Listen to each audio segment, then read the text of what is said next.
I keep the lights on when I leave, just in case you wanna see me. Come over, I'm on one, not sober, I'm on one. Matthew Stafford is a top 6 quarterback in the league. What has he done besides throw jump balls to Calvin Johnson? What has he done? He's got a new uniform now? So they're going to put him at number 8? Matthew Stafford out the list. Just take him out the list and you can throw Kirk Cousins there. Even at number 10. I'd still put him above. No, I'll leave him at number 10. You walk in, you're going to sit here and tell me you pick Kirk Cousins over Matthew Stafford to come out of the goddamn tunnel with you, Borba? Are we being serious? Yeah, dude. Matthew Stafford hasn't really beat. That's like that Max Killer the Vikings like twice. Matthew Stafford has kept an entire organization from being sold out of Detroit. The city of Detroit lives on Matthew Stafford. They eat because of Matthew Stafford. They still have a lion as a logo because of Matthew Stafford. That's slander that you're putting on him, Borba, just to defend Kirk Cousins? What are we doing? No. Can't make me miss her, no way. Can't make me miss her, no way. Can't make me miss her, no way.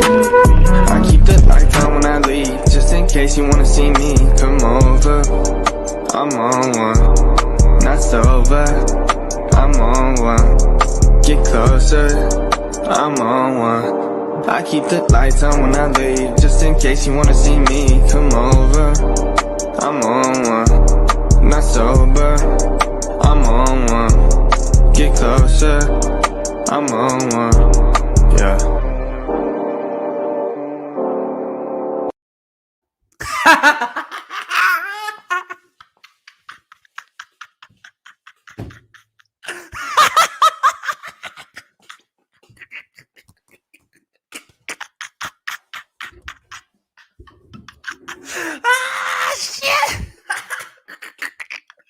Well, good morning. Welcome to Speaking Out Loud. It's your boy Rene, and this is the rant. We got 15 minutes to knock it out and get it going. I have not. This is crazy, right? Is Borba quitting SOL? That's a good question. My boy JB has been ignoring me all weekend. Or not all weekend, but up until the game, he was still kind of talking shit. As soon as we found out Dak wasn't playing, it seemed like, he was more enthused. It seemed like the mouth started moving a little bit more than usual.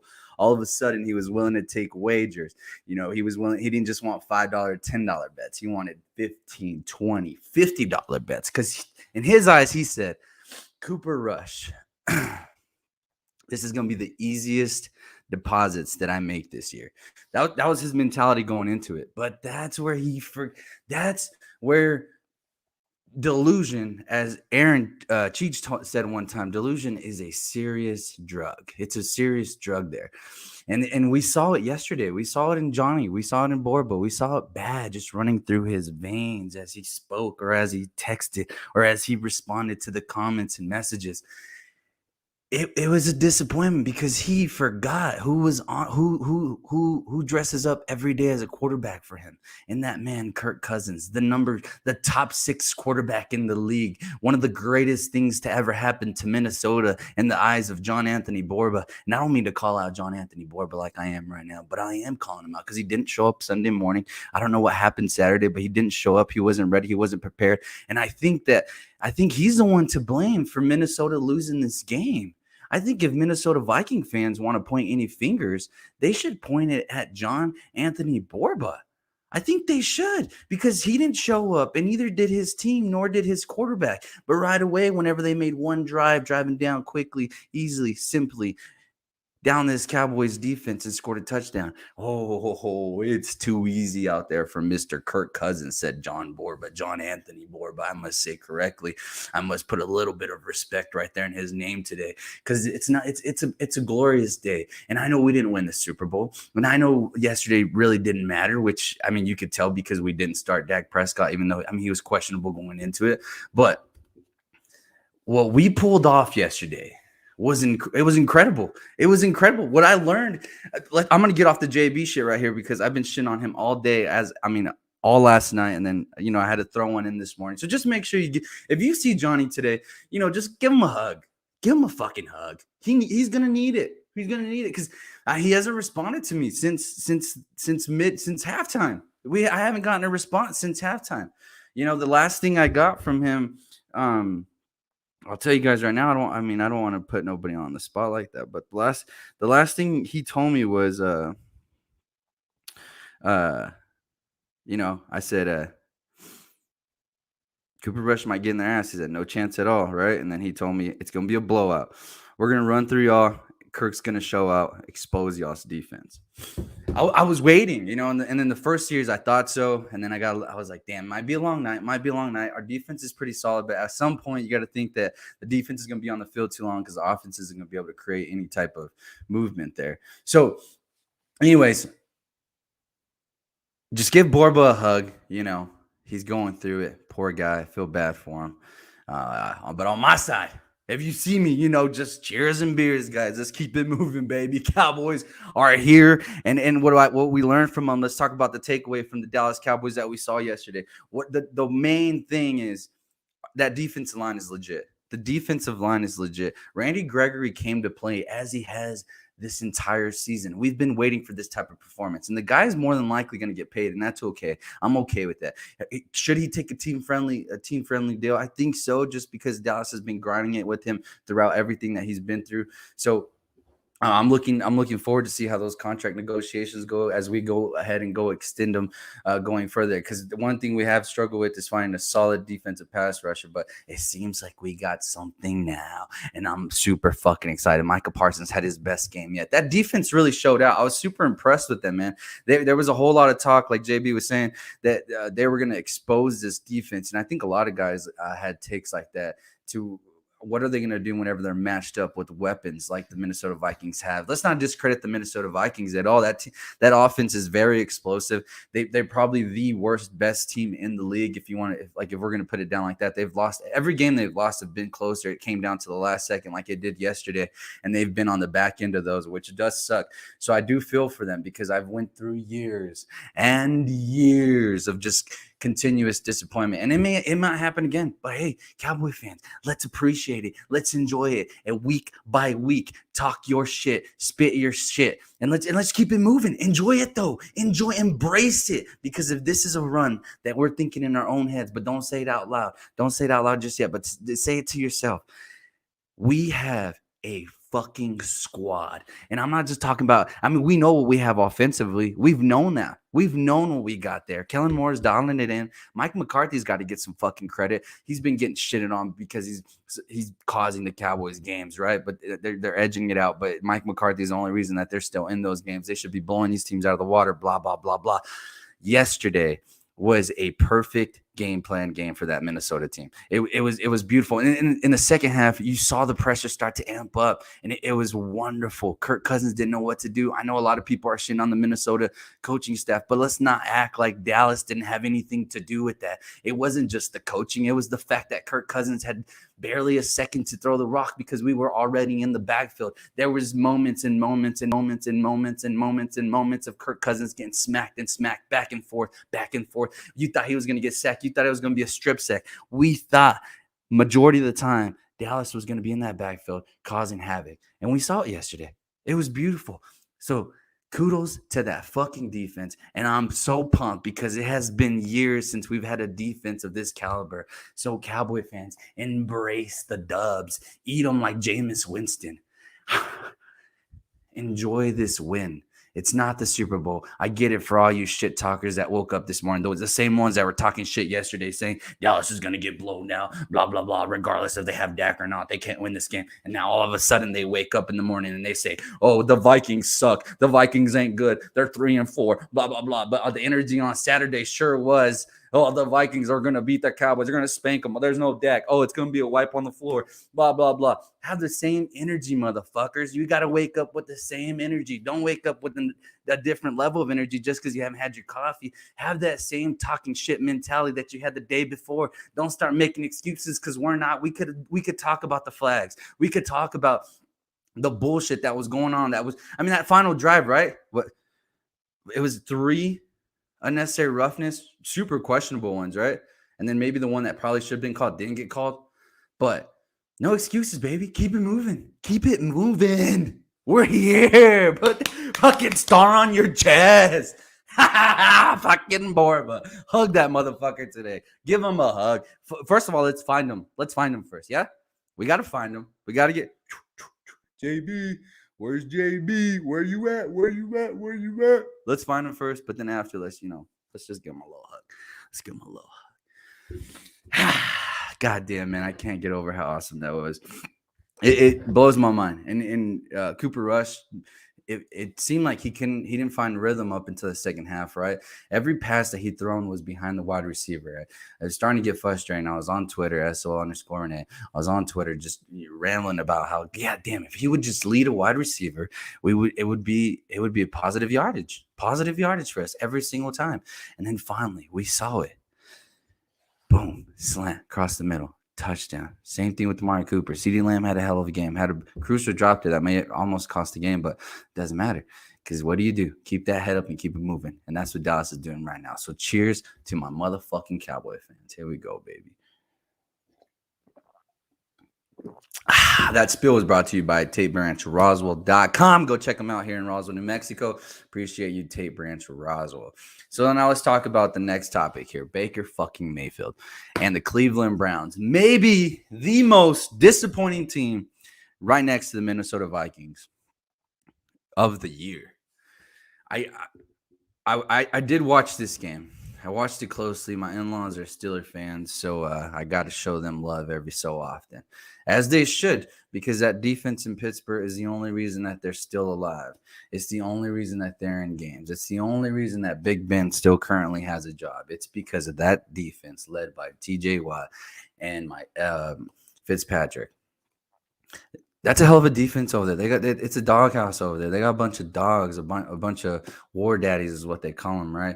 But what's disappointing for me is how does Cleveland, with the amount of weapons offensively, how do we only get, and when I say we, I'm not necessarily saying us as in I'm a Cleveland fan. I'm just putting myself in Cleveland Browns shoes here. And this is the perspective that I'm looking at it from. How in the hell do we only have 10 points to finish a game?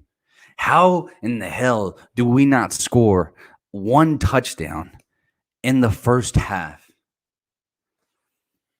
I thought we turned the corner. I thought we flipped the page. I thought the Browns of the previous years was over. I thought we found a new identity.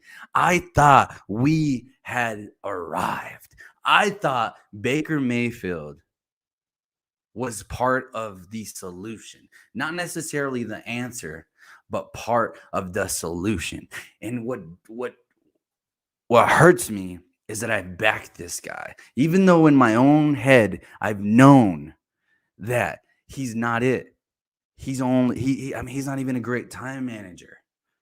But we seem to continue to look past all the flaws because we want him to be good. And that's the problem with us in Cleveland. Remember, I'm talking from a Browns perspective here, Browns fan perspective.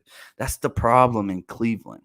And whenever I said about Minnesota and Borba, the delusion is a serious drug. I'm starting to think that the delusion is starting to get to Cleveland with Baker Mayfield here, because he's continued to show us that he's not it.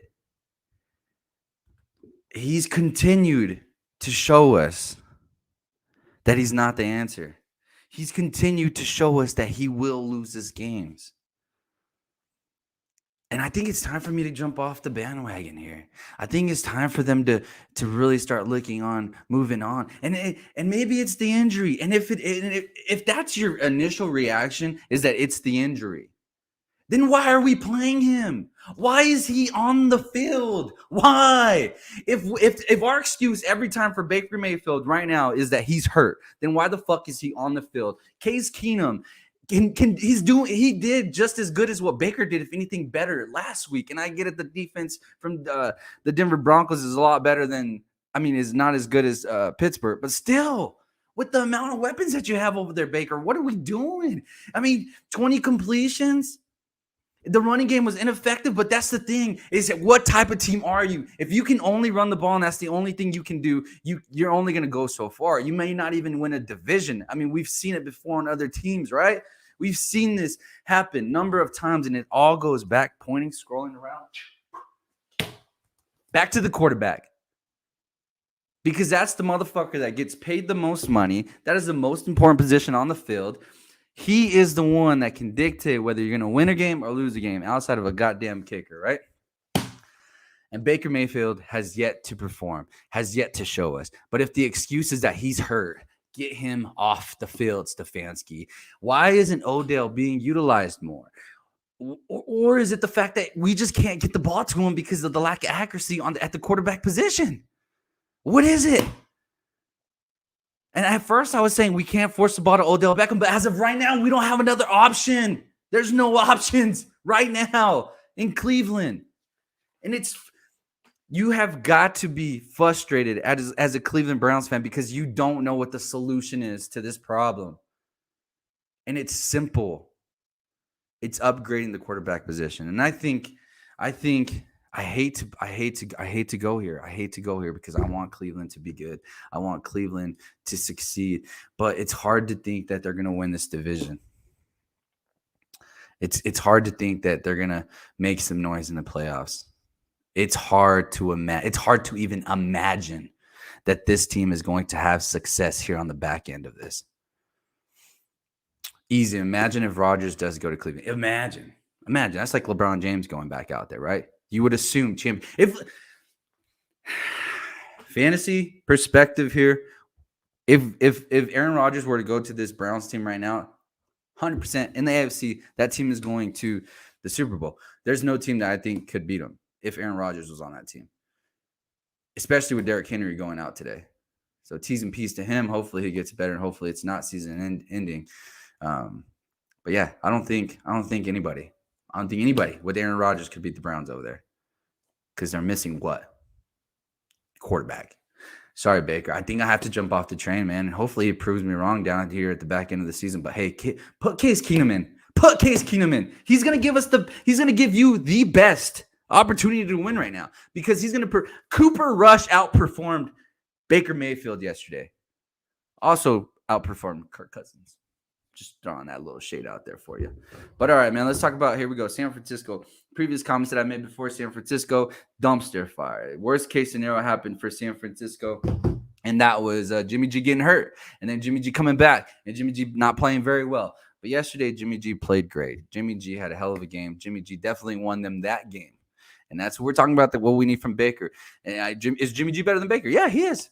Jimmy G is better than Baker. He is. Just clear as day, I think. Better than Baker. Is Baker more athletic? Yeah, but doesn't necessarily mean that he's a better quarterback because that's not just athleticism back there. So San Francisco, I think Jimmy G saved himself. But here, for San Francisco fans, it's not time to think about the Super Bowl run. It's not a time to think about a divisional win. It's not time to think about it's not even necessarily time to think about the playoffs, really.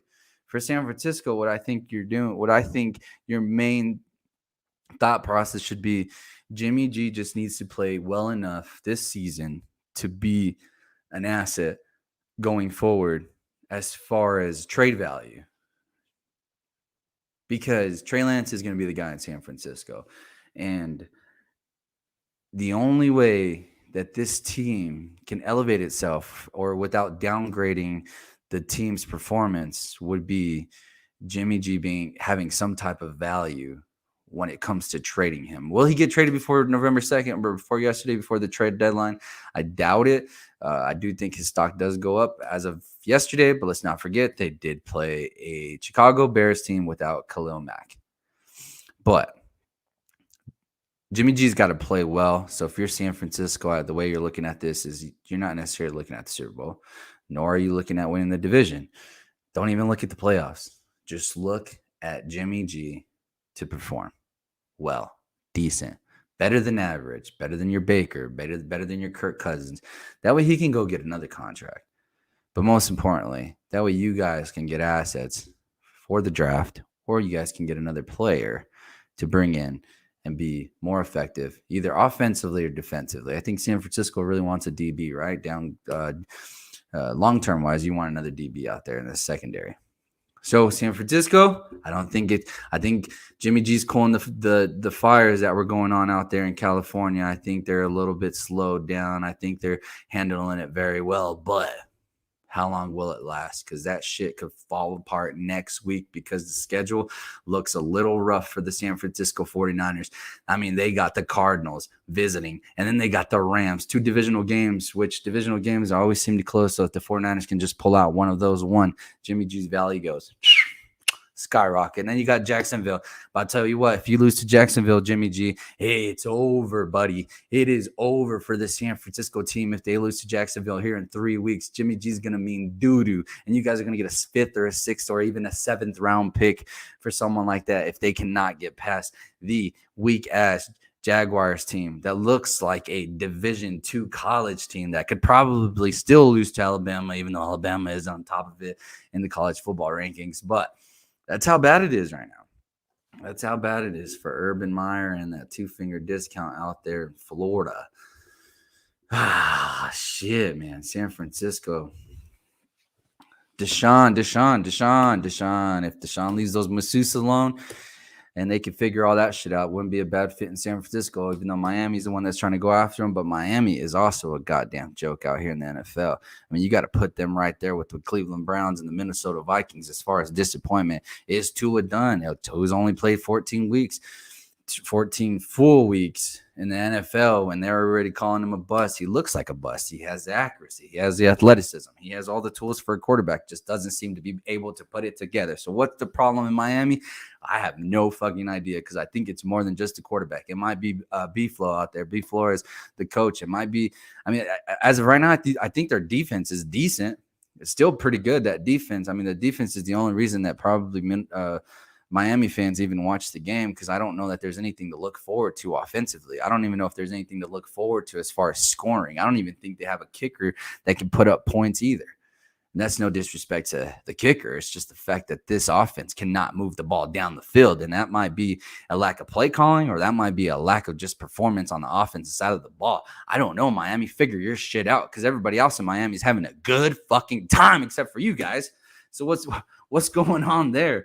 All right, man, let's see what we got here. Last one, weekend winners, weekend losers. Outside of the Dallas Cowboys, obviously Cooper Rush had his first start, his first win, and delivered for the Dallas Cowboys. So awesome. Winners. Thursday night football. I would say the Packers definitely is up there with the winners. They pulled out a game with very few players, no receiving core. You had Aaron Rodgers, pull rabbit outside the hat and go ahead and get a win there. And that was my thing with the Cardinals is the inconsistency. What happens? That was a playoff atmosphere, regardless of what the Packers were missing.